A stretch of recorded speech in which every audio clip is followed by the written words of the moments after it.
gives us the information we need, so to speak, to learn the story of Esther, which is coming up in Purim.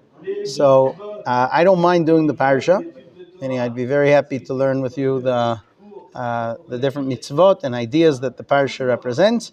But I had thought that maybe we should do the book of Daniel, but Daniel works for me. Daniel? Okay, now the next question is, do you want to work with the text or without the text? With the text. Okay. I don't think we can get it now. Number of 054 huh? 215 054 215 215 6447. Now, 6447. right. Now, is there a Machon Meir group where I could post the text so you guys can follow? You want Hebrew, English, or Hebrew? Yeah, I put in a group. You have Hebrew and English? Well, you can get a Hebrew English Tanakh online. Rabbi, will we cover more ground without the text? You will cover more of a certain type of information. Okay. More ground, that depends on what you call ground. Meaning, I always say your learning is divided into two components. One is skill based, how much you develop your skills, and the other is information, how much you actually learn. So, I think if you're coming every night, I'd certainly want skill-based, but Yeah, I'm as super we're down for coming just the once information every, out. yeah. right, that's, And I'm Now we'll have a saying, reference if we want to work in. you sent me what? Like a maximum, Okay. you So know. it's still sending.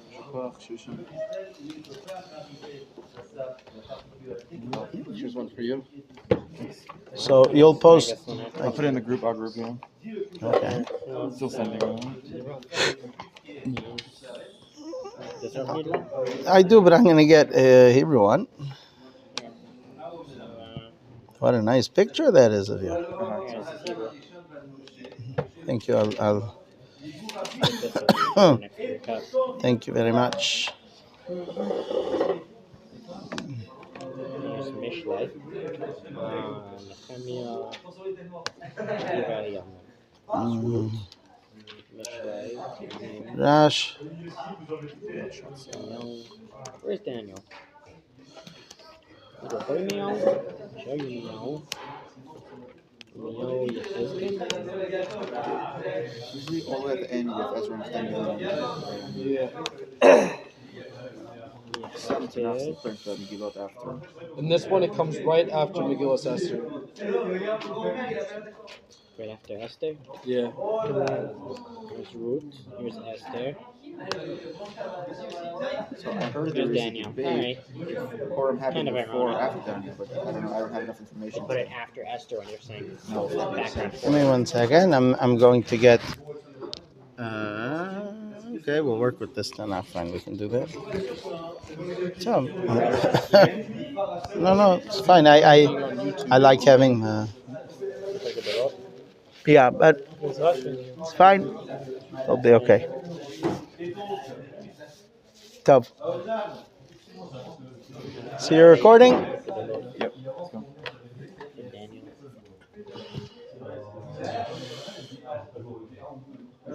Shalom, everyone. It's exciting to be here again, Machon Meir, Thursday night. And we will learn tonight, Bezat Hashem, parts of the book of Daniel. The book of Daniel is really split into two sections. Part 1 is all stories. Part 2 is prophetic dreams that explain when the Mashiach is going to come. So our sages say that when Yonatan ben Uziel, who was a Tana, who was the disciple of Hillel, right? One of Hillel's disciples was Yonatan ben Uziel. So he lived about 100 years before the destruction of the second Beit HaMikdash.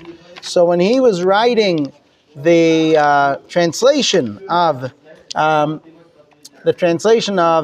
Ksuvim, of the writings, he wrote the translation of Nevi'im, and then we have that, right? The Nevi'im, right? We know there's Tanakh, Torah, Nevi'im, Ketuvim, right? The 5 books of the Torah, and then the prophets, which is Yoshua. Can I speak in Hebrew? Is that okay? Yeah. Yoshua, Joshua, Shoftim, Judges, Shmuel, Samuel. A and B is a Christian invention, right? There's one book of Shmuel. Melachim, Kings. A and B is a Christian invention. the concept of splitting Samuel into A and B and Kings A and B, that's Christian, just like Chronicles A and B or 1 or 2. That's there's one Divrei Hayamim, right? So we know there are 24 books of Tanakh. You can start counting, right? So we said Yoshua, Shoftim, Shmuel, Melachim. Those are the first prophets called Nevi'im Rishonim, and they tell us stories, right? And that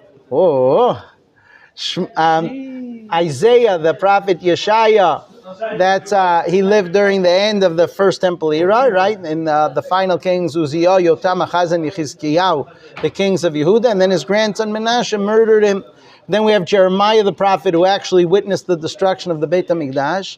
Then Jeremiah's son, according to some, Ezekiel, who's called Ezekiel ben Buzi, which was a nickname for his father Jeremiah. Both were Kohanim, Yirmiyahu and Yechezkel. So we have Yechezkel. Jeremiah saw the destruction of the temple and wrote his own book, and wrote the book of Kings, and wrote Lamentations, Eicha. And Jeremiah, Yirmiyahu, so he's the one that gives us the story of the destruction of the Beit HaMikdash. Then you have Ezekiel, Yechezkel, who was actually out in Babylon. His prophetic vision is Vanial Nehar Kevar. I'm on the river of Kevar in Babylon. So Ezekiel tells us about the third temple that's going to be rebuilt. And then after Ezekiel, we have 12 short prophets. Okay? Hosea ben Beeri, Yoel lived in the same time as Isaiah. Amos, who also lived in the same time. Ovadia, who was a convert. He lived in the days of the king Achav, and he was a servant in Achav's household, and he knew the prophet Elijah, Eliyahu, Navi. So Ovadia came from Edom and converted to Judaism, and he was a prophet. Ovadia. Yonah, we've all heard of Yonah, right? We read his story on Yom Kippur. Then the prophet Micha, and then the prophet Nahum, who continues Jonah's prophecy about the destruction of Nineveh. Then Chavakuk, who saw the destruction and the suffering of the Jews, and his prophecy is short, 3 chapters, where he begins by saying, God, I can't take this. How come the wicked are beating the Jews? How come I see prophetically that the Jews are going to suffer at the hands of the wicked Romans and Babylonians? And that's his first chapter. And he draws a circle in the sand and says, I'm not stepping out till you answer me, God. And he misspoke. And the second chapter is Hashem's answer to him, which basically, whatever that is. And the third chapter is Chavakuk's apology, that he misspoke. Tfilah leChavakuk HaNavi, the prayer of Chavakuk apologizing for how he spoke. So that's Chavakuk, right? Okay, so we said Chavakuk. Then we go over to Nahum and Tzfanya, and Chagai, Zechariah, and Malachi. Chagai, Zechariah, and Malachi are the three prophets that accompany us into the Second Temple era. They guide us how to build the Second Temple. They're the ones that instruct us to actually build, even though the king hasn't given us license. They say, do it and apologize later. But do it, go build. Rashi writes in his commentary on Zechariah, this is a book that I'm not sure what it means. I'm going to do the best I can. As far as I know, it's the only book in Tanakh that Rashi writes that about. He says, this is hard stuff. I'm going to try. That's Rashi and Zechariah. And Malachi, we're not sure who he is. According to one opinion, in the Talmud, Mordechai was Malachi. According to one opinion, Malachi was Ezra.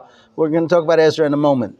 So we've done a quick recap of Nevi'im, of prophets. So we know there's creation, 10 generations till Noach, 10 generations till Avraham, Yitzchak, Yaakov. Yaakov has 12 tribes. Levi has a daughter named Yocheved, who marries her nephew Amram, and they have a son named Moshe. Moshe takes us out of Egypt in the year 2448, right? Avraham Avinu was born in 1948. We leave Egypt in 2448. We spend 40 years in the desert. We enter Israel, 7 years conquering, 7 years dividing. We just went from creation to Joshua. And a minute ago, we covered from Joshua through the prophets, through the destruction of the first Beit HaMikdash. So now we move forward, and we go over to writings, to Ksuvim. So, Wasn't Mordecai also part of the... we'll get to Mordechai. So we'll get to Mordechai in a moment. So we know that in writings, we have things that were said over by the prophets, but on a lower level of prophecy, what's called Ruach HaKodesh, heavenly inspiration, but not that they were told exactly which words to say or a vision. It was an inspiration on a level called Ruach HaKodesh. So on that level, we have Mishlei, Proverbs, right? And we have Tehillim, Psalms. Who wrote Tehillim? Very good. Who else wrote Tehillim? There are 10 composers to the book of Tehillim. Look at the first Rashi in Tehillim. We have 10 people who composed Tehillim, starting with Adam. Adam Arishan wrote, and Moshe Rabbeinu, you're right. On Friday night, the chapters we say. Moshe Rabbeinu, right? Yeah, yeah. Look at the first Rashi, he'll give you the 10 people. Asaf, Eman, Yedutun, you'll see. So we move on. So we said we have Mishlei, Tehillim, and the book of Job, Eov, that we have different opinions who wrote it, whether it was in the days of Avram Avinu, when it was in the days of the judges, whether it was in the days of Moshe Rabbeinu. According to one opinion, Moshe Rabbeinu himself wrote the book of Job. So we have the book of Job. So those are the three. The acronym is Emet. Eov, Mishlei, Tehillim, right? Those three books. Emet, they have their own tune to them. Eov, Mishlei, Tehillim. Is there agreement on whether or not Job was Jewish? Like, No. He could have been. He could not have been. Correct. So if he lived before Moshe Rabbeinu, so he wasn't Jewish, right? If he married Dinah, if his wife was Dinah, right? Yaakov Avinu's daughter. Okay, we move on. So after those three, we move on to the 5 Megillot. So we know there's Kohelet, Ecclesiastes, written by Ecclesiastes, otherwise known as Shlomo. I don't even know what Ecclesiastes means. You'll tell me one day. I don't know how they define the word Kohelet. The first half of the word is Kohelet. Eccles. Oh, Kahal. Okay. Beseder. So we have Kohelet, which we read on Sukkot as Ashkenazim.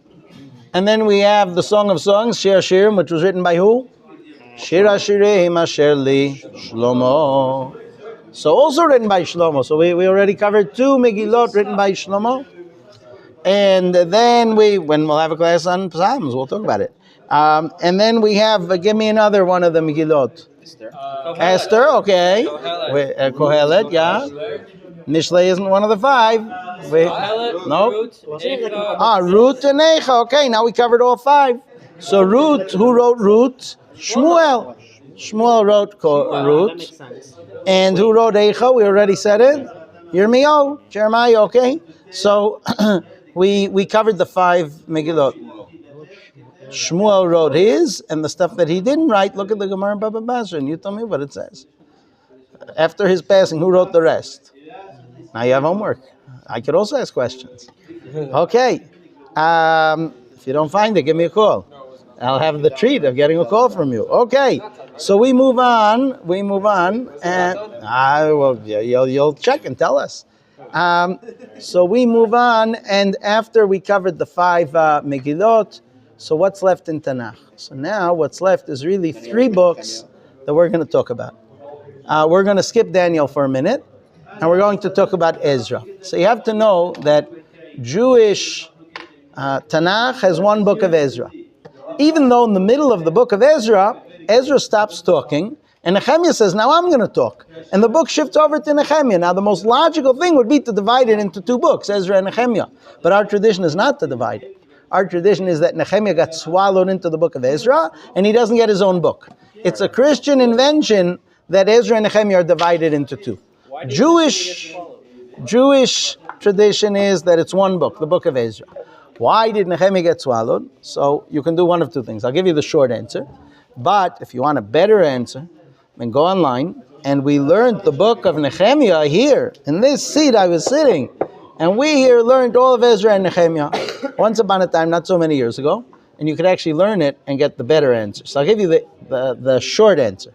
The short answer is that when Nehemiah, who was actually the top officer in the Babylonian Empire, the Persian Empire, and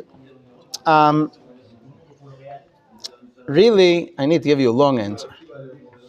So if I don't get to your answer, remind me, okay? So we'll get to it. I hope in our introduction.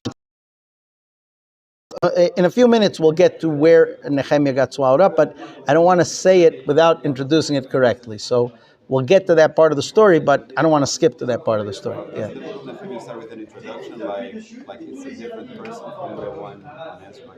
I don't see a reason, if you're holding a Tanakh, that I should answer that question. No, but in the sense that doesn't isn't there some kind of division there, even if it's the same book? Okay. You're holding a Tanakh in your hand. So see what it says. We're going to continue for a minute. So Ezra was a scribe. No, he wasn't. Yeah, he was. Well, I guess both. When we say Ezra is Sofer, the word Sofer means Chacham. When Hashem gathers the nations at the end of time and says, I want to discuss with you, what have you done with your lifetimes? What have you done with your kingdoms? What have you done with the power I've given you? So the Talmud says in Tractate Avodah Zarah, in the very beginning on the first page, it says Hashem gathers each nation with its wise men.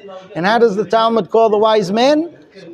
Uma v'sofreha. So the word sofer, Ezra is called Ezra Sofer, Ezra the scribe. But the point isn't that he was a scribe. The point is that he was a big chacham. And the Talmud says that in the days of the beginning of the Second Temple era, the chachamim were called sofrim. You know why? Because they took all of Jewish law and they codified it into numbers. Right? So we'll take an example, okay? Did you guys learn the parasha this week? How many types of servants are there in the parasha? You see, you're working backwards. After you learned it, you should have put a number, and then you should be able to say there are 4, and then work backwards. Okay, how did I get to that 4? Maybe 5. Depends on how you count it. What the rabbis did in the beginning of the Second Temple era is they put the whole Torah into numbers. They said, hey, how many tasks are there in Shabbat? How many avot melachot? How many prohibited prototypes do we have? How many? 40 minus 1. Very good. Very good. It's a good point, yeah. Because our sages had a tradition that every time it says the word melacha in Torah, in the whole Torah, every time it says the word melacha, it's telling you there's a task that's called a melacha that's going to be prohibited on Shabbat, where it says lo tasun melacha. So the rabbis counted it, and they came up with 40. Then they said, but you know what? The one telling you the story about Joseph coming into the house, do we count that one or not? So they concluded not. So that's why they told you it's 40 minus 1. To tell you when you count in the Torah, you're going to get to 40, but just know you got to do a minus 1 there. It's not the 40 you think it is. At any rate, you took us there, so we addressed it. Let's move on. So we said that Ezra was the leading rabbi of his time, and even though coming to Eretz Yisrael to build Eretz Yisrael is a huge mitzvah, Ezra's Rabbi, Baruch ben Neriah, who was the disciple of Jeremiah the prophet, he was still alive in Babylon. So Ezra said, I don't leave my Rebbe. I'm staying here learning Torah. I'm not going anywhere. And even though everyone else went to Israel to build up the land, Ezra stayed. And then, in the book of Ezra, we're told how the Jews were given license by Koresh, and we're going to discuss who was Koresh, when did he live, who were these Persian kings. But in the days of Koresh, they were told, any Jew that wants to go to Israel to rebuild the temple is allowed to go. And tens of thousands of Jews went, between 30 and 40,000 Jews, went back to Israel to rebuild the land and rebuild the temple. So imagine that. Jews packed up their bags and traveled to Israel. They left Babylon and Persia and Mede, and they went to build the land of Israel, which was a dangerous trek. I mean, they were passing by not only lions and tigers and bears, oh my, thank you. They were also passing by a lot of enemies, people who wanted us dead, right? They were going through enemy territory. So technically they had soldiers accompanying them, but they didn't know how it would play itself out. So they emigrated to Israel, and they started building it. And there was this dude named Shimshi, not a Jew. He had a famous father. You've heard of his father. Shimshi's father, his name was Haman. And, right, very good. Someone's on the ball. Killed all his Later. But we're before the story of Purim still. So we've been in exile for many years, about 70 years.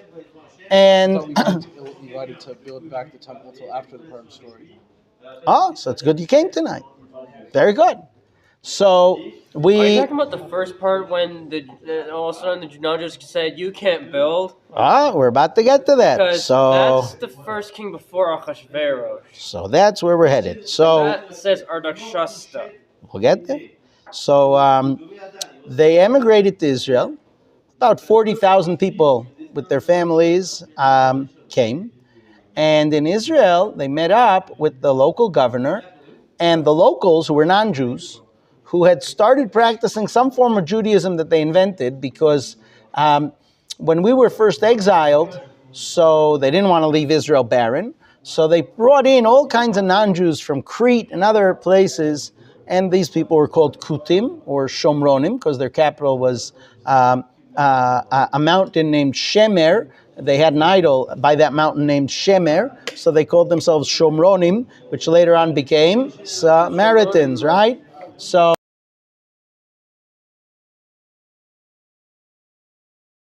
Judaism, because when they came to Israel, there were no Jews here, or very little Jews here, and they started getting attacked by lions. So they called the king and they said, "Hey, this doesn't work. The gods of the land don't like the way we're behaving. Send us a Jew to teach us how to keep Judaism."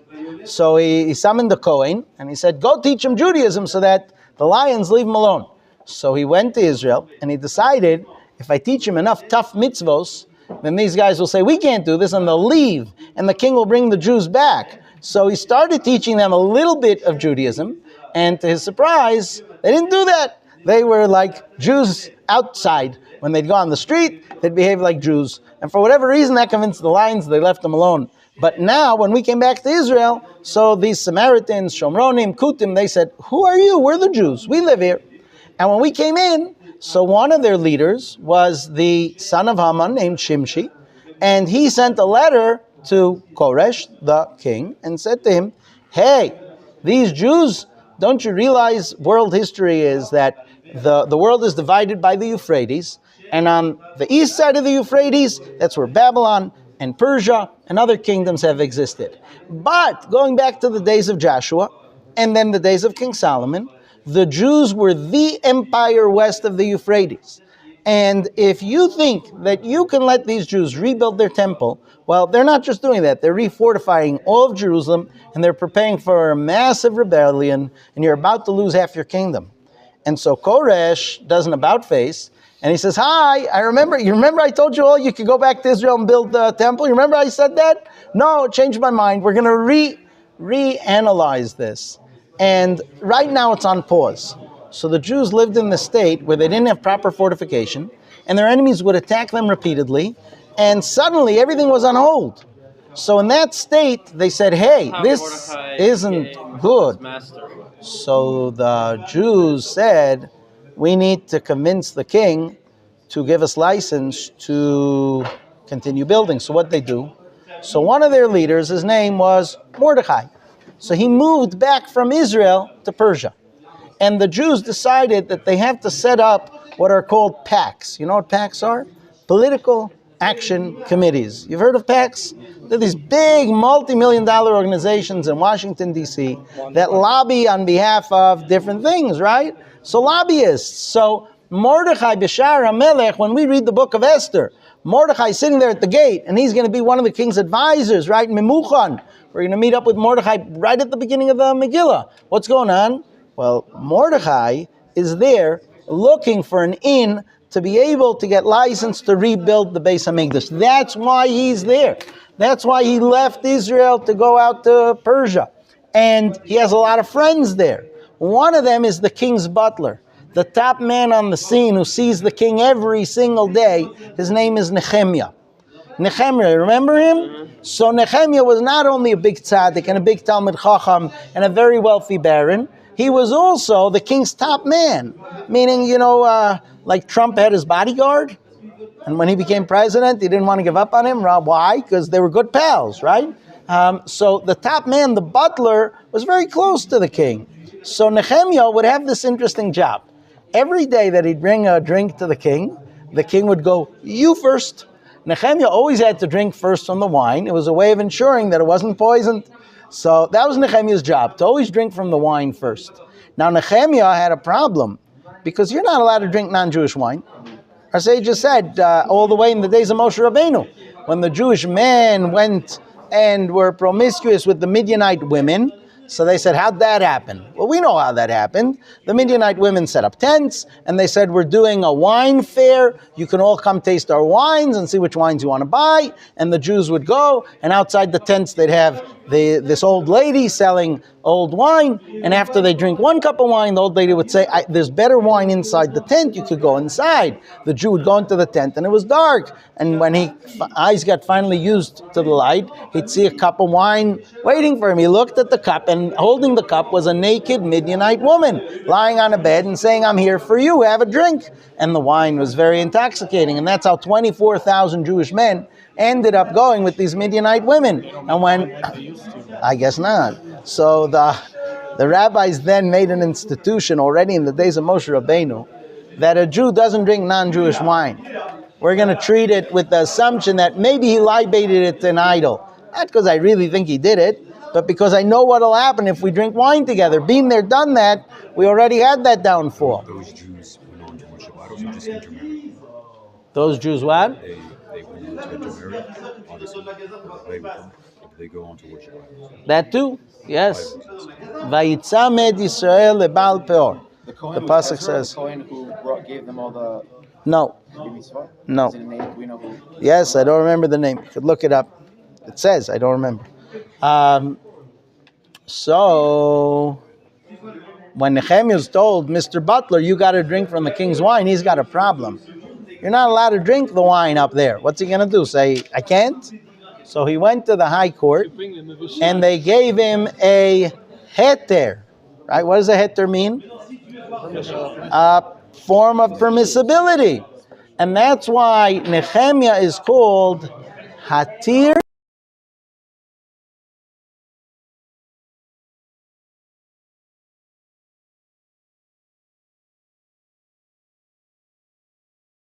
to Hatir Shata. You'll see that Nehemiah is sometimes called Nehemiah and sometimes Hatir Shata. And Hatir Shata is a nickname.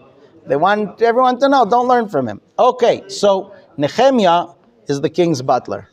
And he's part of the Jewish team to try and get licensed to rebuild the Beit HaMikdash.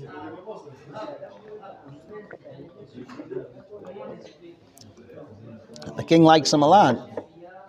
And one day Nehemiah gets a Hanani. He gets a message from someone from Israel saying things are terrible.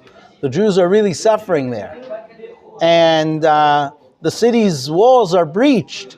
And Nehemiah walks in to the king, and the king looks at him and says, you look ill, but you're not ill. So that means it's psychological. If it's psychological, maybe you poisoned my wine today. So Nehemiah gets scared. This is no laughing matter with the king, right? Every day he's worried someone poisoned his wine. So he raises his eyes to heaven and he davens. And then he says, my master, the king, how could I not be upset when the city of my forefathers is in ruins and the gates have been burnt down? And the king says, how long do you want to go for? So Nehemiah gives him a date. I don't remember if it's 3 years. He says, go. I'll give you all the money. I'll give you the army. Go rebuild the city. So Nehemiah gets permission to go back into Israel with the army of the king and the money of the king and rebuild the walls of Jerusalem. And that's the story of Nehemiah. Nehemiah comes in and the leadership says, who needs this? We're fine. And Nehemiah is very upset at them, so he sees he can't convince them. So he takes his soldiers in the middle of the night and he breaks a section of the wall. You wake up the next morning and the wall's, bam, large sections down. So Nehemiah says, you guys were kidding yourself. You didn't have a wall. If I could take down that wall in one night, you had no protection here. We have to do this right. And then Nehemiah leads the rebuilding of the walls of Jerusalem. And we just had a brief outline of Ezra and Nehemiah. Now into this whole story comes the book of Daniel. And the book of Daniel is rewind. We did a fast forward. We went into Ezra. We went into the ascent to Israel, the pause on the building of the Beit HaMikdash. Now we do a rewind. Okay, we'll rewind quickly. We're going to go all the way back to the first temple era. Okay, we're going to go back to the end of the book of Kings, to the time period of a king named Yehoiakim. And before we start learning about Yehoyakim, I have to order our pizza. So our listeners, you guys are invited. You have about 45 minutes to show up and join us for pizza. And that's assuming you're watching this live. If you're watching a rerun, so then call in and make sure there's still pizza here for you. Just a second. We'll call in. Now's a good time for a bathroom break, yeah? Yes, I recommend whoever needs to get a drink or take care of something. We got 3-4 minutes till we order the pizza. I'm gonna eat the vein.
On mute. Now Okay. it's fine. Shalom, Natan. Wow, what an honor. So Natan's here. Those of you who are watching can send me a WhatsApp at 054-215-6447.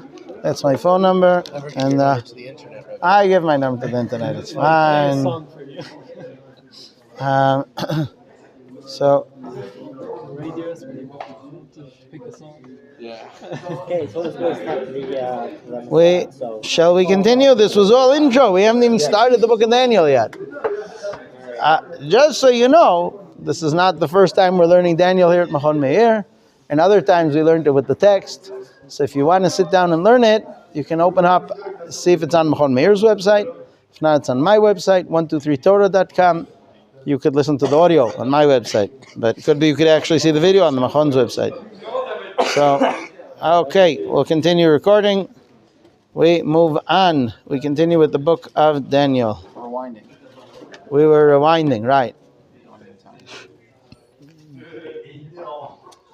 So we're continuing with our intro to the book of Daniel. What's the trope for the tune for Daniel? Just like prophets. And So why is Daniel, Ezra, and Ezra not in the Nevi'im? Why are they Ketuvim? so I brought the Meiri and I said that the books of Ketuvim were written with Ruach HaKodesh, not with Nevuah. And then I explained it based on Rabbi Yonatan Eibshitz, the difference between Nevuah and Ruach HaKodesh. That Nevuah is a specific vision, and Ruach HaKodesh is an uplifted state, but not a specific vision. Okay, shall we continue? I purposely do not quote sources, because I think it's tedious. Makes a person feel like I'm never going to get this thing called Torah. And then, because if someone bombards you with sources, it feels like, wow. And it's not real. You'll get it too, don't worry. I learned it just like you. I sat at a class where someone quoted it, so I knew it. Very good. Now you heard it too. We move on. Okay, yes sir.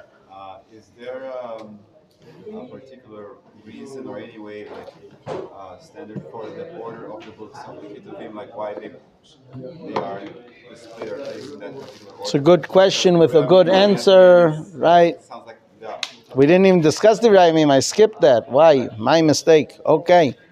So I skipped that in my intro, Divrei Yamim. The last book of Divrei Yamim, Ezra wrote Divrei Yamim, chronicling, giving us the genealogy of King David. And then he continued telling us the story. He's going till his own time period. And the final two verses of Divrei Yamim are the license of Koresh. Nivachem b'chol amo. Who among you Jews are God-fearing, who wants to go up to Jerusalem, you're invited to go. So those final two verses of Koresh saying you're allowed to go are the opening two verses of the book of Ezra. So the book of Ezra is Ezra's continuation to Chronicles, right? He ended Jewish history with his own times, and now he's going to tell you about his own time. Okay, let's move on. So we have done a rewind. We have gotten back to the book of Kings. Towards the end of the book of Kings, we are in what they call the 23rd or 24th chapter. Yes? So we are, our Judean king is Yoakim. Now,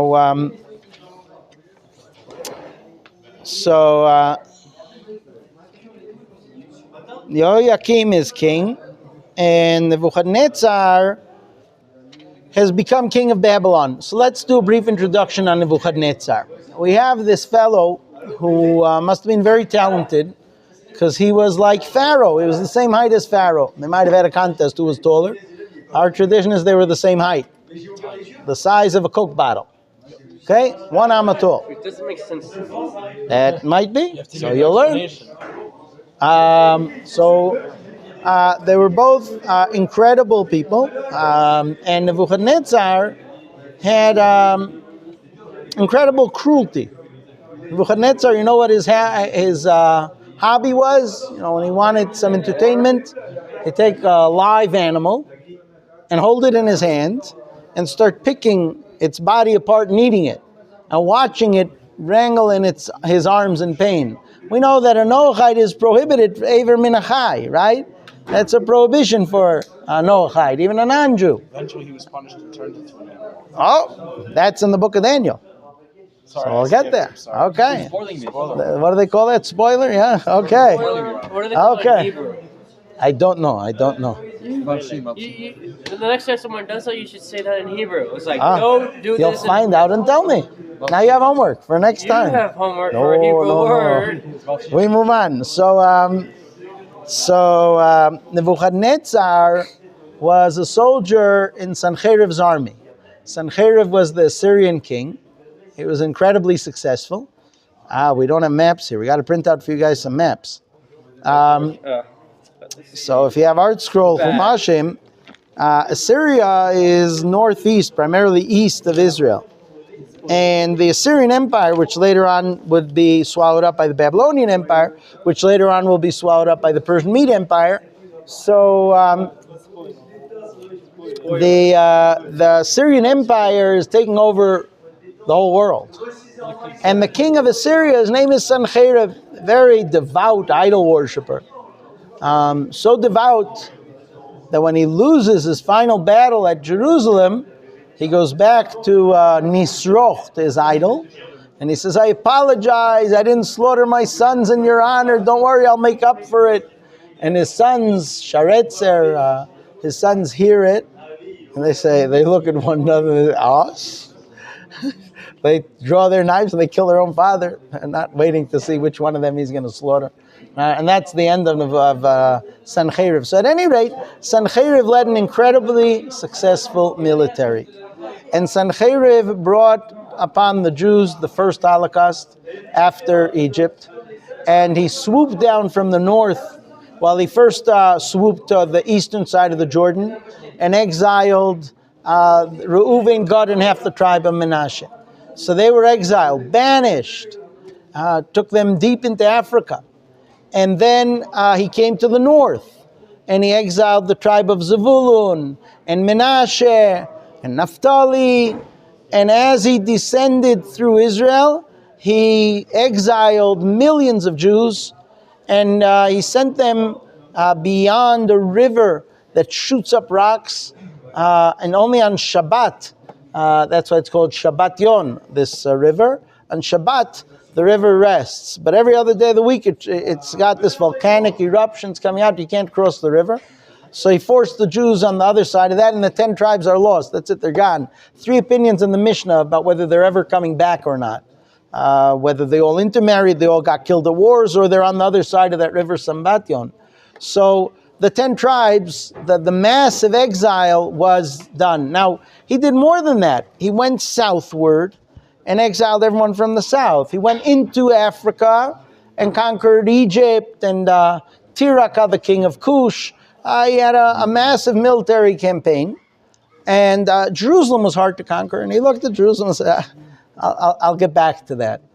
And he warned them, I'm going to take you down. And he came back after destroying all of Israel and northern Africa. And he had tens of thousands of slaves standing there naked. That was one of the ways he tried to put down, demoralize, that's the word I'm looking for, thank you, demoralize the people. And he's standing there after conquering Egypt, and he's standing outside the gates of Jerusalem.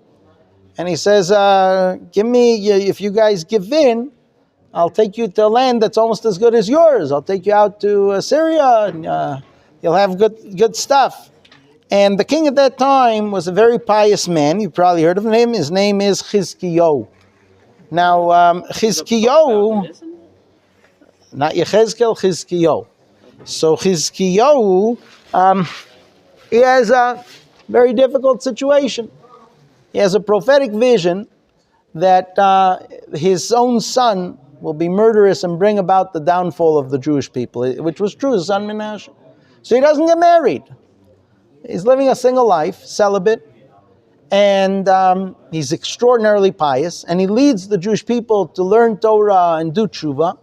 And there, in Jerusalem, there's a man named Shevna. Shevna HaSofer. What does Sofer mean? You all know now? The wise man Shevna, not only the scribe, right? So Shevna, inside Jerusalem, leads a rebellion against Chizkiyahu. And the masses are with Shevna. and he sends word to the Assyrian king, don't worry, we're all with you. And he mocks Chizkiyahu. He says, what type of king is he? What does he eat for breakfast? A piece of dry bread. What does he drink for lunch? No wine, just water. What? That's piety, right? He mocks Chizkiyahu. Where's the kingship? Where's the royalty in that? And then he goes to the Davidic section of the cemetery, and he marks a plot. And he writes, this is where Shevna will be buried, which was a way of saying, I'm the continuation of the Davidic dynasty. And Chizkiyahu is broiling from within and from without. On the outside, all of Israel's been destroyed. The northern 10 tribes have been exiled. There's nothing left. I don't know if you could imagine what it means. You look as far north and south, and the only remnants of the tribes have all gathered into Jerusalem. Jerusalem has tens, if not hundreds of thousands of people inside, relying on the fortification. And inside, he has this Shevna leading a rebellion where the majority is on his side, not on Chizkiyahu's side. And he's mocking Chizkiyahu's piety. And the Navi tells Chizkiyahu, don't worry. And he tells him the famous line, Kesher Reshaim Eino Min Haminyan. Kesher, what's a kesher? Connection. Oh, so kesher is either a knot or the connection of the wicked doesn't get counted. Don't worry. And Shevna has his leaders. He has all the masses ready to go out and give over Jerusalem in the hands of Sancheriv. And he goes out, and Hashem causes the gates to swing shut and lock. And they can't open the gates. And all his masses are in Jerusalem, and Shevna's outside the gates. So Sancheriv's men take him, and they grab him. And he says, hey, treat me with respect. I'm an important person here. They say, who are you? He says, Sancheriv is waiting for me. So he comes to Sancheriv. Sancheriv says, no, Shevna, where are your men? So he says, Your Majesty, there's been a problem. The gate's locked behind me. So we got to figure out, they're with me. I promise you, don't worry. The masses are with you. But there's a little bit of a problem. There's a hitch in the plans. We got to fix it. So the king said, you promised me men. You showed up here alone? Are you playing games with me? He orders them to tie Shevna's head to the tail of a horse, and they drag him, and that's how Shevna gets killed. Why did it That's call the him end of Shevna. Sofer? If he was not such a good guy at all in the first place. It's a good question. You got to look for that. Right? It's like Yeravam also, like like very big Talmid Chacham, but also like a bit of a villain, like him. Very nice. So Pesach shows up. And Hashem sends out an angel into the Assyrian camp. He kills all. And on the night of Seder, we say it. At the end of the Seder, one of the songs we sing is about how the night of the Seder, the Jews are sitting inside Jerusalem. They're celebrating the Seder. Vayhi b'chatzi halayla, midnight comes. And Hashem opens the ears of the Babylonians. This angel starts walking through the camp. His name is Gabriel, the angel. And he just kills over 100,000 generals, let alone the camps. And the next morning, before the next morning, in the middle of the night, this midget gets up and he looks around and he sees the angel Gabriel. His name is Nebuchadnezzar. And Nebuchadnezzar sees the angel, and soldier after soldier, right? Like dominoes, they're all lying dead, one after another. And when he sees this, he runs for his life. He leaves the camp and he runs. And he's going to get word that the Syrian camp was just demolished by this angel. There's nothing left. And he capitalizes on that. And he puts together his own battalion. And he takes over the little state of Babylon and develops it into what will swallow up the whole Assyrian empire and become the greatest empire of that time. And that's Nebuchadnezzar. Now, Nebuchadnezzar started off as the king's scribe. And one day, he was on vacation, but I think that might be our pizza guy. Who knows? We'll call again if it is. He's not going to eat our pizza. We have his money. The one day he is on vacation, and when they would write a kingly letter, so they would always leave a copy by the king. So he shows up the next day, And he looks at what his substitute did the day before. And he looks at it, and the substitute wrote a letter to the Judean king. And he wrote like this: from the king of Babylon to the king of Judea, with greatest respects to God of Israel. And Nebuchadnezzar looks at it and says, you fool. He says, what did I do? He says, you want to show respect to the God of Israel, you don't write like that. You begin with greatest respect to the God of Israel. Then you could write whatever you want. You put God third in your letter, that's the greatest respect to the God of Israel. And Nebuchadnezzar says, where's the letter? We'll fix it. So they tell him the messenger left with the letter already. So Nebuchadnezzar starts running after the messenger. He takes 3 steps. And in heaven, the heavens are roaring. Look at that non-Jew. Look at how respectful he is of God. And they say, for every step he took, give him another huge swath of planet Earth to be king over. After he finishes 3 steps, in heaven they say, give him everything. And he's ready to take a 4th step. And the angel Gabriel, unbeknownst to him, shows up and says, stop. And Nebuchadnezzar gets distracted and he stops, because he says, if he would have kept going, who knows what he would have done to the Jews. So we take 3 steps every day. As we start Shemona Esrei, we take 3 steps walking into Shemona Esrei. You know, some people have a squishy seat, so they first take 3 steps back in order to take 3 steps forward. But really, when you start Shemona Esrei, you're supposed to take 3 steps forward and then stand in front of the king. You end Shemona Esrei, take 3 steps back, you're retreating from the king. All this back and forth is just for lack of space. But really, Shemona Esrei begins with 3 steps forward, and then you start, and ends with 3 steps back, and that's how you end. So why do we take 3 steps forward? One of the ideas behind it is Nebuchadnezzar took 3 steps in honor of God. We're taking 3 steps in honor of God. So Nebuchadnezzar, now we know the history, becomes the great king of Assyria. How does a guy Shana. respect turn into such Oh, think about it. Think about it. We're going to continue, and you'll think about it. Think about what that teaches us. So Nebuchadnezzar, first year in power, takes over the capital of Assyria. You all know the name of that city. It's called Nineveh. Very good. So Nineveh is the capital of Assyria. And Nebuchadnezzar now is not only king over Babylon, he took over Washington, D.C., right? He took over Nineveh, the capital of the Assyrian Empire. So Nebuchadnezzar is now king over Assyria as well. Okay? And then his empire just grows and grows. Now he is the most wicked king you could think of. Every king that he conquers, he rapes repeatedly.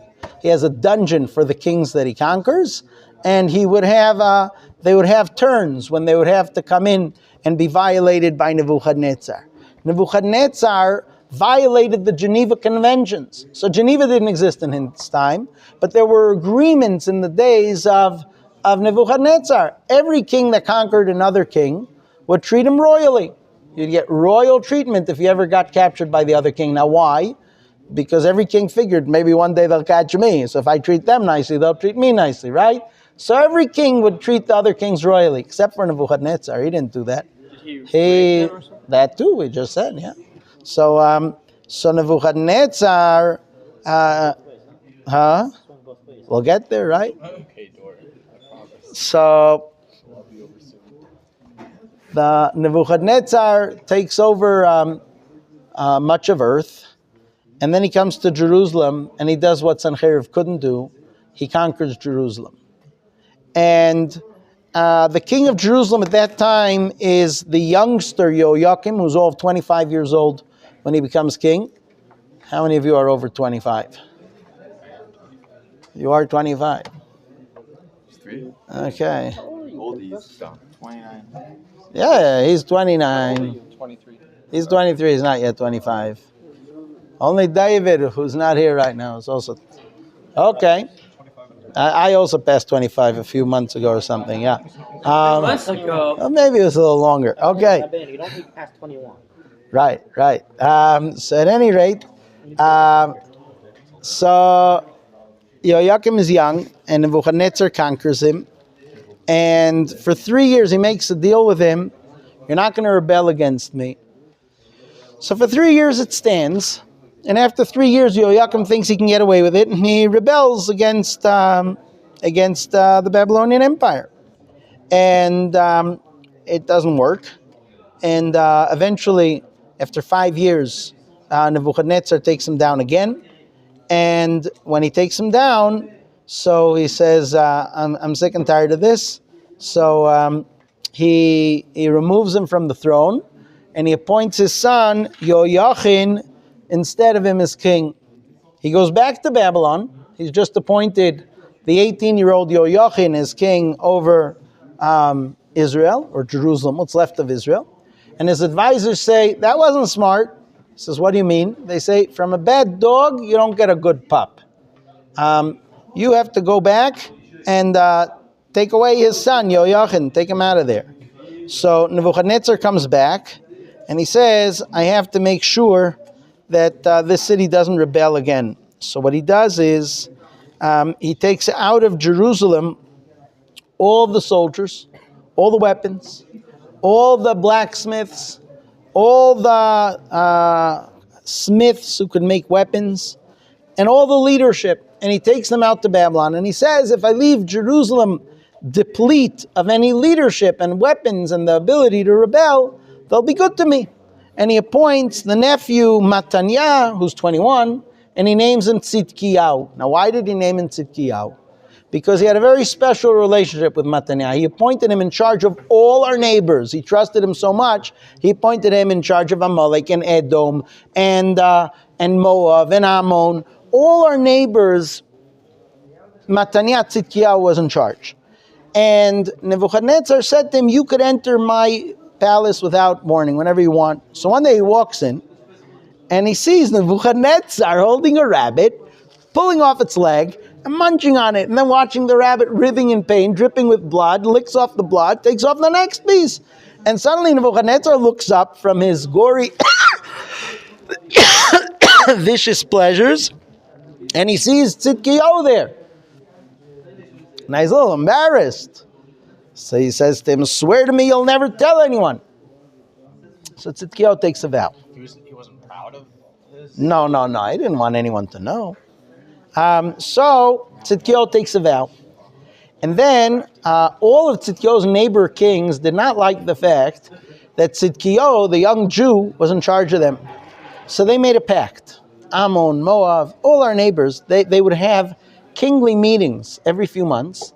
And at the meetings, they always spoke about rebelling against Nebuchadnezzar. And they were setting Tzidkiyahu up. And Tzidkiyahu thought, if all my neighbors are with me and we're all such good buddies, then maybe the time has come to rebel. So he went to the rabbis and he said, I want you to permit my vow so that I could tell everyone the story of the rabbit, and then they'll know I'm in with them. And then we can work together to free Jerusalem from Nebuchadnezzar's grip. And the rabbis permit his vow. And that's why in Lamentations it says, Yeshivu, the elders of Zion sat on the ground because Nebuchadnezzar would punish all of them for annulling the vow. And at the next king's meeting, when everyone was bad-mouthing Nebuchadnezzar, Tzidkiyahu said, let me tell you what a lousy person Nebuchadnezzar is. And he tells them the story of the rabbit.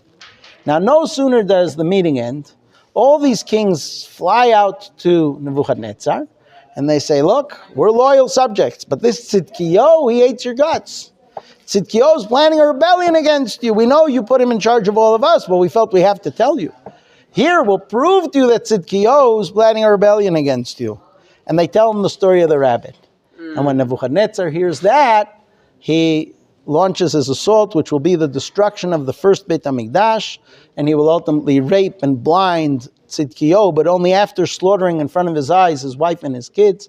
And that is the end of the first Beit HaMikdash. But let's rewind a second. Remember who was the 25-year-old king that Nebuchadnezzar first conquered? Now we had this whole scene of how Nebuchadnezzar came to power and Babylon came to power and all that. We know all that now. Okay, great. So who was that first king? Yehoiakim.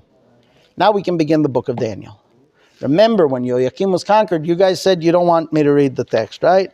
Summarize it. So we just covered a lot of Tanakh, by the way. What we just covered is like a lot. Now, not all of it. No, there's still something left out there, yeah.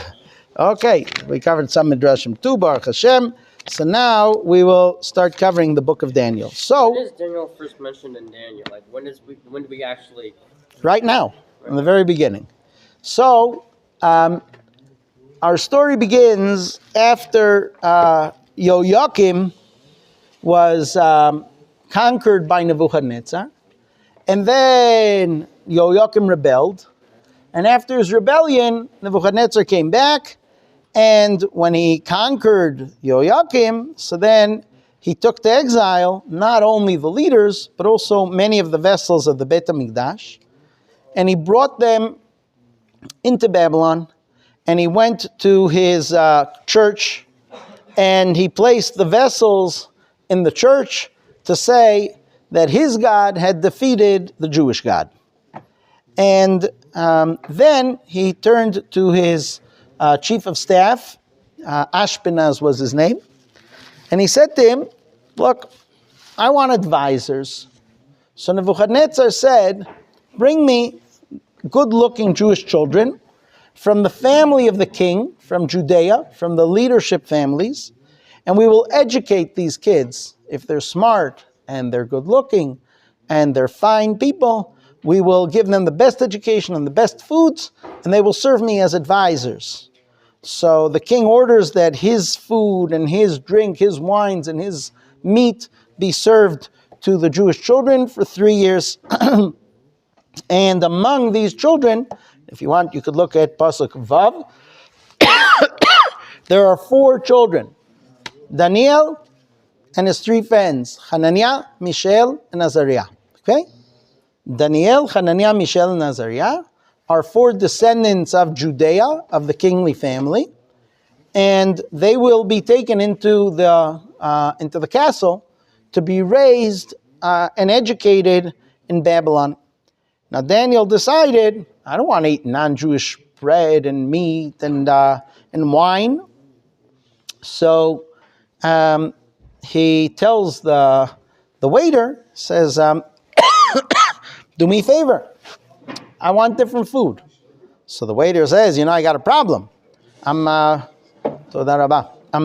king ordered me to give you specific food. If I play around with the king's orders, he's going to kill me. So Daniel and his friends, they say, why don't we do an experiment?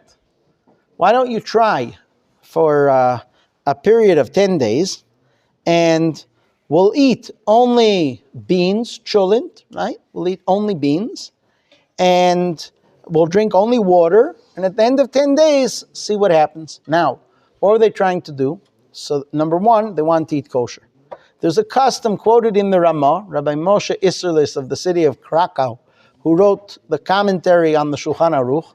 The Shulchan Aruch was Rabbi Yosef Cairo, who lived in Tzfat. He was a Sephardi Jew. And Rabbi Moshe Isserlis from Krakow was, I guess, an Ashkenazi Jew, right? Even though Ashkenaz literally means Germany, but he was Polish, close enough. So Rabbi Moshe Isserlis brings a custom, which I've never seen anyone do, to eat cholent on Purim. You ever see anyone eat cholent on Purim? I've never seen it. But parv cholent, right? So the Ramah writes that people wanted to commemorate the book of Daniel, how Daniel and his friends got out. So people wanted to commemorate that they were careful to eat and drink kosher. So there was this custom. We're talking about 600 years ago. There was this custom to eat beans on Purim. Okay, now you know. People have that custom nowadays too, or Never seen it. Never seen it. Thank you very much. Go tell them. Yeah. No meat, like vegetarian. Why can't you have meat on Purim? Because there is no meat, and the meat would be non-kosher. He's saying it's to commemorate that they didn't eat meat. Yeah. You don't have to be so frumy, right? He's willing to eat the meat too. Okay. So, right. All right. So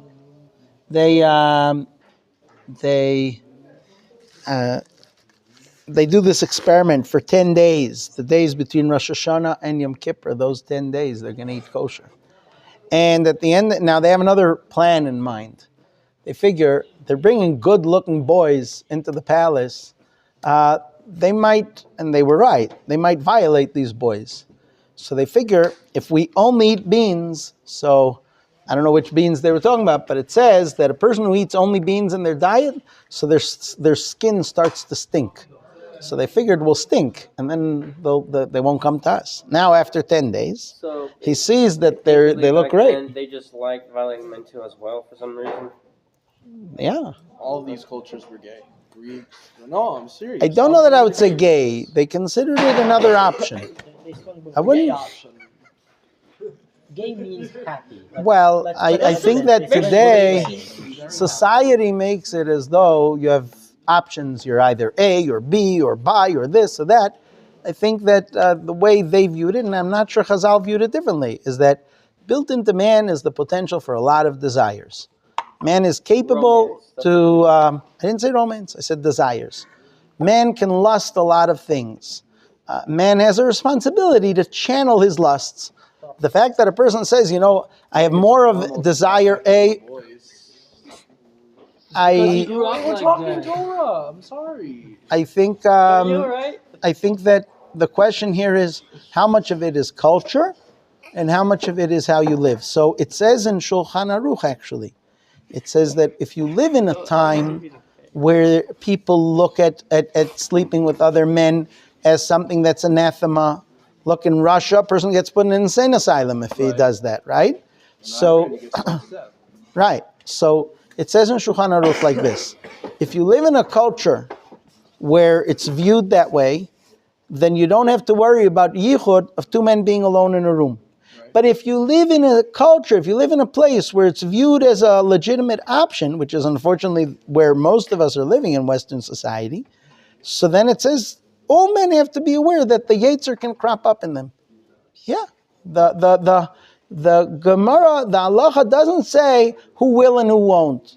The halacha says assume that if culture condones it, then it can crop up in people. And Chazal even said that keep your boys away from non-Jewish boys. One of the reasons was because the non-Jewish boys will get them used to sleeping with other men. So you see that a person can get used to it. You see that it's meaning I'm saying the way Chazal approached it was not only as something prohibited, but also as something that a person can desire. A person can evolve into it. For one person it'll take more, and for another person less. But Chazal didn't view it as just because the Torah says it's an abomination, so you're not normal if you have those desires. Chazal said it might depend a little bit on how you grow up. That doesn't mean that a person should say because he has more of A desire than B, so he should lead a lifestyle that way. That has nothing to do with it. They didn't care. They were fulfilling their desire, and that's that. They didn't care. That's what they did here, right? So that's what I'm saying. The Torah view is not as far as some societies would take it. I mean, the Torah gives us a different perspective on it. On the one hand, it's prohibited, but on the other hand, it's not abnormal. There's a difference. So coming back to here, that doesn't mean a person should, if a person allows his mind to go certain places, then a person can develop desires in certain places. We're not looking to have more challenges in our life. But how do I view it? That's okay. Back to the Tanakh. So what I just told you might not be so popular. So you don't have to quote it in my name, quote it in your name. At any rate, let's move on. No, people like things to be polarized. Did people also? Yes. I heard this once. It sounded absurd to me. I was at a friend's mixed event, and it started raining. So everyone was leaving. I was leaving my friend along with two others. We got it. This girl wanted to stay over because she liked my friend. And she's like, "Oh, can I?" And her friend was like, "Oh yeah. If you're Sephardic, you can stay, or if you're Ashkenaz, you can sleep over in an apartment where there's guys, and they'll keep that." To me, it all sounded absurd. In the end, nothing happened because she was very large, and my friend was, whatever. But is there such a concept of difference between Ashkenaz and Sephardic in this case? The difference between Ashkenaz and Sephardic is as follows. What he said is not right, but the difference between Ashkenaz and Sephardic is in the following thing. It says that if you have two kosher men, so then they're going to be embarrassed from one another, and in their presence, a woman doesn't have a problem of yichud. What's called a kosher man? So there are two opinions. One opinion says, well, Chacham Ovadia Yosef, you want to be kosher, you got to be like the Gadol Hador. The Sephardi, the Shulchan Aruch seems to go with that opinion. The kosher is not the average Jew. The Ramah seems to go with the opinion that says, kosher Jew keeps Shabbos, kashrus, regular Jew. That's a kosher Jew. If a guy's a bum, the guy's does not keep the mitzvahs the way he should. So, when he feels like it, eats kosher. When he feels like it, not. So then when he'll feel like it, he'll be careful. And when he won't, he won't. So that's how the Ramah seems to go. But that doesn't mean what she did was permissible. I'm just saying, if you're talking to me about where the difference in Ashkenazim and Sephardim lie in this Allah, right? I'm not. Makes the question is properly from women being in this environment to begin with. Oh, okay. Good point. Okay. Yeah. Can you repeat what was it? Like, what is the question here? 2 men. When what's called a kosher 2 men that a woman could be alone with, that we assume nothing's going to happen. The Shulchan Aruch goes with the Rishonim. In Masechet Brachot, right? It says. Oh, very good. There's a thing. It's based on that. No, so that's over there. It's referenced. You're right. Okay. So what's the basic idea that What's called kasher? Right. So it is. There's a saying that says that 2 men and 1 woman they are allowed to be in the same. Correct. Okay, Correct. So now we're discussing. The question is, it has to be 2 kosher men. Right. The Talmud says there were 10 men who faked a levaya, a funeral of a woman, and they took her out to the woods, and they were all in on this plan to go sleep with this woman. So 10 men weren't embarrassed from one another. Right? So the Gemara says 2 men is if they're kosher. I'll give you an example of this. Are you allowed to go? There are these places, you guys probably never heard of them, but there are places that are very immodest, that all kinds of immodest activity happens, like bars. So I said, no, there are these things, right? You probably never heard of it, but there are bars where people are very immodest to all kinds of degrees. So I said someone asked me, is it permissible to go to one of these places? I said, it's prohibited. So he said, which prohibition? So I said, yichud. So he said, what yichud? There are 500 people there. I said, there are 500 people who aren't embarrassed of one another to do all kinds of things in the presence of one another. The idea of yichud, you can only say I'm precluded from yichud when I'm with people who are embarrassed from one another. I'll give you another example. You guys probably also never heard of this either. But there are these things called theaters and drive-in theaters. There are these places where people drive with a girlfriend. You guys don't know what a girlfriend is, but there are people who have this. Right. Friend I know. Female friend that people have a very close relationship. So what are people doing at the drive-ins? So ordinarily we say you're in a car with a girl. There isn't yichud because you're not going to do anything because everyone could look inside and see. But if you're in a place where no one's embarrassed from anyone, or if you're the type of person who's not embarrassed from anyone, so then you have a problem. Does that mean if you're the type of person who does get embarrassed in front of other people, and you're going to a bar to listen to music, right? And it's mostly men. Occasionally a woman will pop into the bar, but you're not the type to be...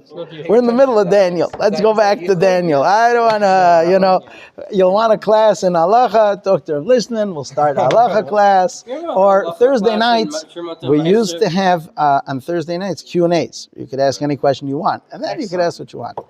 Next time, if we get another time before Pesach, then I would recommend we do the model Seder.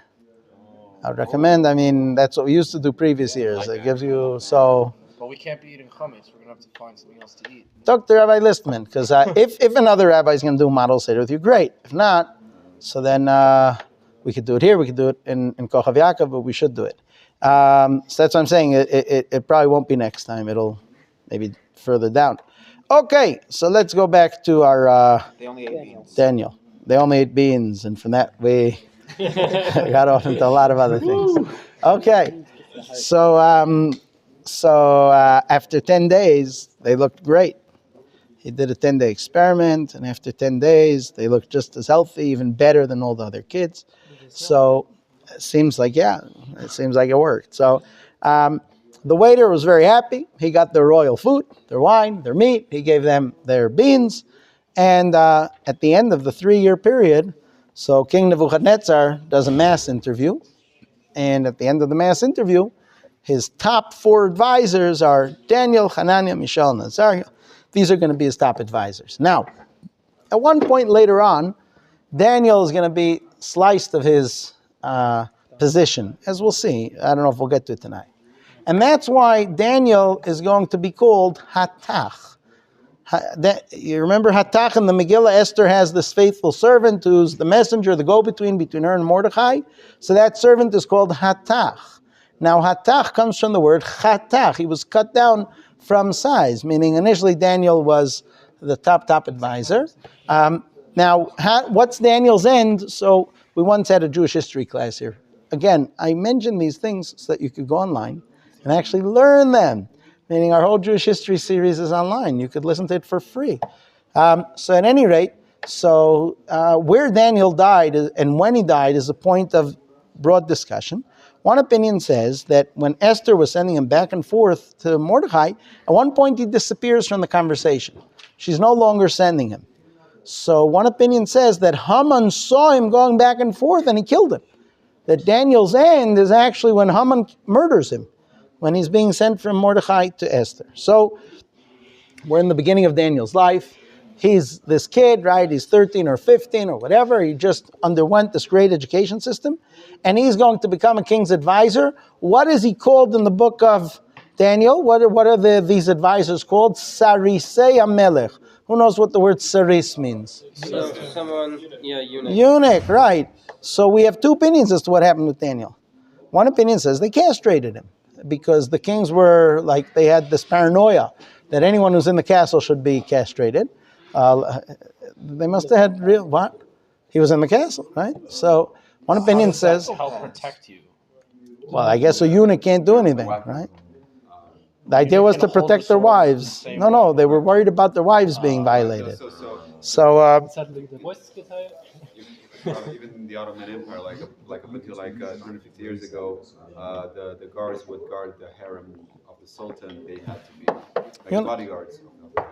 Yeah. So the other opinion says that it's a borrowed term. It's like people talk about a Kleenex. What's a Kleenex? A tissue. But because Kleenex was the company that took over the tissue market, so they call them Kleenex. They call it a Tesla. It's an electric car. Either it's a Tesla or not. They call it a Pelephone. Pelephone is one of the cell phone companies, right? Xerox, right? Can you Xerox that to me? Or can you Google it for me? I want to Yahoo it for you. Nah. Right? Gmail. Oh? Can you email it to me? Right. So some want to say, right, some want to say that the word saris became the prototype for a trusted servant. Daniel became a trusted servant, so he was called saris, but not literally castrated, because later on, we're going to see that Daniel was married. So we move on. So Nebuchadnezzar has a dream. I also heard another opinion from Rashi that he was Shesh Basar in the book of Ezra, and that he was the first one that went down to Eretz Yisrael. Okay, and very that's nice. probably what happened. Very nice. And the reason why I called Shesh Basar is because he had 6 troubles in his life. Very nice. Yes. So Nebuchadnezzar has dreams. And he gets up in the morning. He's very upset. He knows these dreams were important. So he summons all of his advisors, and he's got all kinds of advisors. The writing on the wall, right? Oh, not yet. We're going to get there. So he says, listen here, guys. I had a dream, and it's important. So tell me what it means. And nobody knows what his dream was, and he never referred to them, so they didn't answer him. He said, okay, all there is got to kill. Says, they tell him, why don't you tell us what the dream is? We'll interpret it. So he says, I'm going to give you a lot of money and a lot of wealth, and I'm going to build up your houses, and you're going to be very famous when you tell me what my dream was and what it means. And I'll know your interpretation is true, because if you can figure out what I dreamt, then your interpretation will be true. So they say, well, Your Majesty, just tell us the dream, and we'll tell you what it means. And he says, well, I forgot. And you have until sundown to tell me the dream, or you'll be cut into limbs, and your houses will be turned into dumps. So do me a favor, I want to give you a lot of respect and honor. Tell me the dream. And they say, no one alive is going to be able to tell you the dream. You got to access gods for this. And by the way, there used to be a priest in the temple who could answer you and tell you. but you destroyed the temple. So sorry, you sort of destroyed the only option you had to get an answer to your dream. And Nebuchadnezzar says, I destroyed it. You gave me the advice to destroy it. That's it, I've had it. Start killing them. He calls his executioner. He says, start killing the wise men of Babylon. I'm done with them. So, okay, that's it. Starts killing them, one after another. It's Daniel's turn, and the executioner shows up to Daniel's house, and Daniel asks him, what's going on here? Why am I getting killed? So Arioch, the chief executioner, tells him the whole story. So Daniel says, tell the king I want 24 hours, I'll give him an answer. So Arioch gets licensed to give Daniel 24 hours. And Daniel summons his friends Hananiah, Mishael, and Azariah. And he says, start praying. Okay? And ask Hashem to reveal us this secret. And that night, Daniel has a dream where they revealed to him the dream that Nebuchadnezzar dreamt. And Daniel wakes up and he says what you guys all know, Yehei Shmei Rabba Mevorach Mina Olam V'ad Olam. So now we know where Yehei Shmei Rabba comes from. It is Daniel's declaration when the dream is revealed to him. It says in the book of Daniel, Yehei Shmei Rabba. If you want to find it, it's in what they call chapter 2, verse 20. And he says, God, yours is the wisdom and the might, and you change times, and you remove kings, and you establish kings, and you give wisdom to those who have understanding and wisdom, and you reveal the secrets. You know what's in the dark, and light is with you. And you revealed this secret to me. And Daniel rushes to the executioner, and he says, stop killing. Bring me to the king, and I'll give him the solution. So Arioch shows up, and he says, I found someone for you. And this is where we'll pick up after our pizza, I hope. Shalom.